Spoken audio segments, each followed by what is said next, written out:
Bonjour à tous, alors aujourd'hui je vous propose une suite définie par donc une relation de récurrence d'ordre 2, et on est sur du linéaire ici avec des coefficients, vous voyez, réels. Alors, comment fait-on ça? La première étape, c'est de passer par l'équation caractéristique, donc on remplace un plus 2 par r carré, un plus 1 par r, donc j'obtiens ceci, et on remplace un par 1. On met tout à gauche, on obtient r carré moins racine de 2r plus 1 égale 0. Pour ça, pour résoudre, on utilise donc le discriminant. Donc voici mes coefficients. B carré moins 4AC, donc ça fait moins racine de 2, 1 et 1. Ici, ça fait 2 moins 4, j'obtiens moins 2. Donc on a les racines, donc ici, complexes. Donc ici, alors notre équation a donc deux solutions. R1, donc moins B, ça fait racine de 2, moins, donc ici, I racine de 2 sur 2A sur 2. D'accord? Et R2 égale racine de 2 plus I racine de 2 sur 2. Alors ici, on a deux options. Soit on reste avec une expression avec des complexes, soit on a pour objectif d'avoir une expression avec uniquement des réels. Alors si on reste avec des complexes, ça veut dire qu'ici, il existe donc deux nombres. Alors on va l'appeler donc ici alpha et bêta réels, tels que pour tout n appartenant à grand N, eh bien un, c'est donc alpha fois donc, alors ici, racine 2 moins i racine 2 sur 2 puissance n, plus bêta, avec ici ma deuxième solution, voilà, puissance n. Alors on peut les mettre sous forme exponentielle, ce sera plus joli.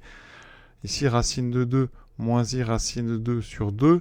Alors racine sur 2, c'est du cosinus, c'est du sinus de pi sur 4. Alors comme on a un moins ici, ça veut dire qu'ici, dans le cercle trigonométrique, on est, vous voyez, en bas, donc on est sur du EI, donc moins pi sur 4. Ici, on est sur du EI pi sur 4, donc on pourrait exprimer ça de façon plus jolie, je sais pas, mais plus, on va dire, plus exponentielle avec du EI, donc E moins I pi sur 4, donc puissance n, plus bêta EI pi sur 4, puissance n. Et avec les complexes, eh bien, on peut remplacer et mettre le n à l'intérieur. Voilà donc une expression complexe, alors difficile à gérer si on a besoin de nombres réels.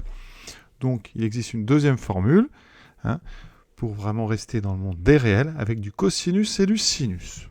Pour ça, on a besoin de la partie réelle de nos racines.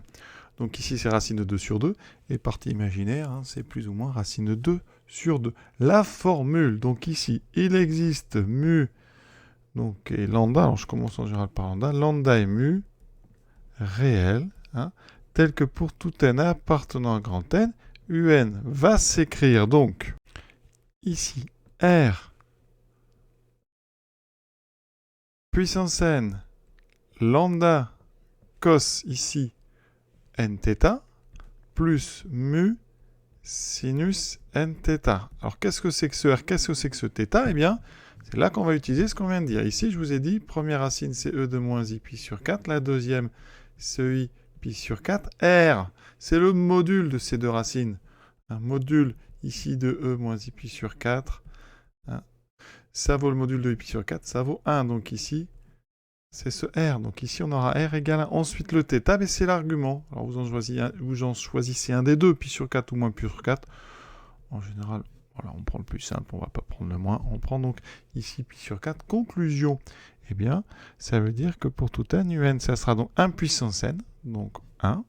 Lambda cosinus n pi sur 4 plus mu sinus n pi sur 4. Et comme d'habitude, il va falloir trouver lambda et mu grâce aux conditions de départ qui sont u0 égale 0. En remplaçant n par 0 dans notre formule ici, dans notre relation, ça donne donc lambda fois cos 0, ça fait lambda, plus mu sinus 0 qui vaut 0, donc lambda est égal à 0. D'accord? Et ensuite, u1 est égal à 1, donc je remplace n par 1. Alors ici, de toute façon, lambda vaut 0. Il me restera mu fois sinus pi sur 4 est donc égal à 1. Voilà, donc le système est très simple à résoudre, on a déjà terminé. Ça fait 1 sur sinus pi sur 4. Et sinus pi sur 4, c'est racine de 2 sur 2. Donc, lambda égale 0, mu est égal à 2 sur racine carrée de 2, qu'on peut écrire autrement, en multipliant en haut et en bas par racine carrée de 2, j'obtiens lambda égale 0 et mu égale, vous voyez, 2 racine de 2 sur 2, c'est-à-dire racine carrée de 2. Conclusion, eh bien, pour tout n appartenant à grand N, un est donc égal, alors lambda égale 0, il me reste uniquement racine de 2 fois sinus npi sur 4. Cet exercice est terminé, à très bientôt.